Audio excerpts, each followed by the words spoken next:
Yo, how's it going? This is Mo Verney. Happy Saturday, and hope everyone is enjoying the beautiful weekend that we're having in Toronto, Ontario. Another beautiful sunny day and nice and chill, not too hot, not too cold. Make sure you go out and enjoy the fresh air.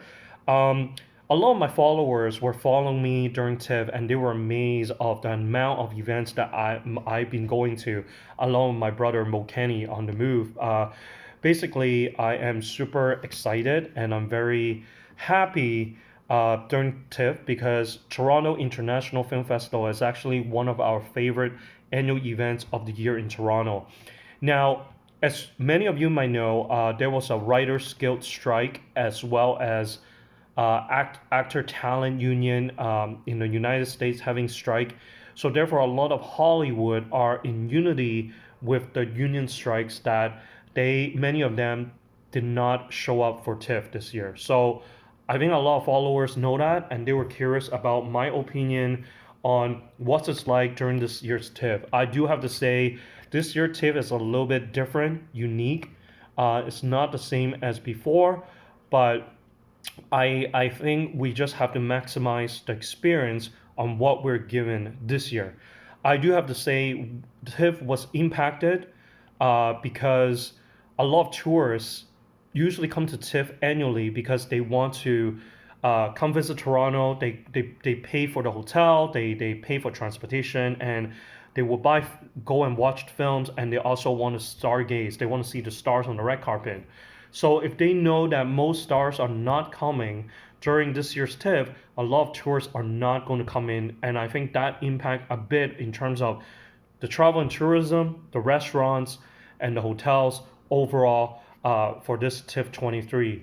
And I also talked to a bunch of media, and it is also impacted because a lot of international publications stopped sending international reporters to come to cover TIFF because if their stories are to take pictures or cover all these stars on red carpet or film screening, and most of these stars are not coming on the red carpet or the premiere, there's no point to send international reporters because that's a big expense for not getting whatever ROI that or the stories or content they have.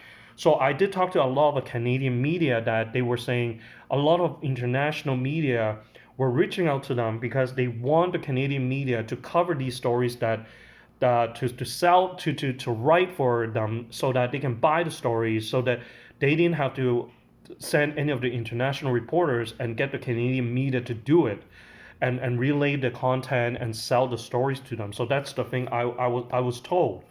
So everything is impacted.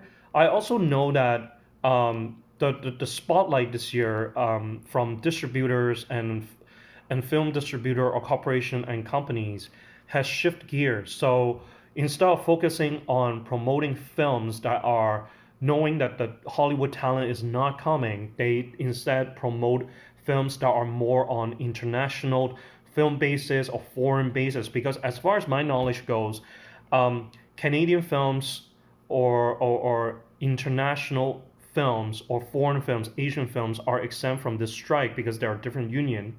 And also, if you're a director or an actor that is a director in the film, you are also exempt that you can show up. But I mean, for me, um, I also welcome this change because I feel like this year the international actors, international directors are getting the spotlight that they normally wouldn't get as much compared to previous TIFF. So I feel as a person of color who's born in Hong Kong and immigrate here in Toronto, which is a beautiful multicultural city and country, Canada as a whole, I feel like this year the spotlight goes to international and foreign film, which is not a bad thing at all, which is promoting diversity, promoting inclusive activity, and also promoting multicultural. So which is amazing. So, for example, um, the opening TIFF night they have chosen the Japanese animated film The Boy and the Heron as the feature film to start TIFF, which is unheard of. This is the first time an anime started for TIFF, and this is the first Japanese feature film started for TIFF. So that's something to be proud of. And me and Mokeni was very honored to be part of that pre-reception TIFF kickoff party on the patio outdoors at the TIFF Lightbox to celebrate this The Boy and the Huron. And also, I was invited by Paramount Plus Canada to attend the Korean TV miniseries, 6 episodes, about this thriller, a Korean film, a Korean show called A Bargain, which will be live streaming sometime near on Paramount Plus Canada. So stay tuned on when they are going to disclose the live streaming. And also, I got invited by Paramount Plus Canada to attend an Argentinian Latin Spanish speaking film called El Rapto, which is, and also a foreign film. So it was very fascinating. And my idol that I grew up watching, that Andy Lau from Hong Kong, flew 16 hours from Hong Kong to receive the Special TIFF Tribute Lifetime Award, Achievement Award. And I was there for the reception. I was there for his world premiere film called The Movie Emperor, that was in Cantonese Mandarin along with the director Ling Gao, and also in conversation with Andy Lau. So again, there's the Chinese, Hong Kong. You see on the red carpet, there were numerous Korean, Japanese, India film, as well as Chinese, Hong Kong film on red carpet. And I'm very proud Asian, and I'm very proud that diversity is happening during this TIFF. So of course, I will love to see in 2024 by then that the strike is over. We're back in full force in 2024 so that we can see stars, we can see celebrities, and we can see the full flourish of TIFF back to normal, because we have been indoors during the pandemic for a good 2 years where TIFF was really quiet, just like everywhere around the world that no fans were there.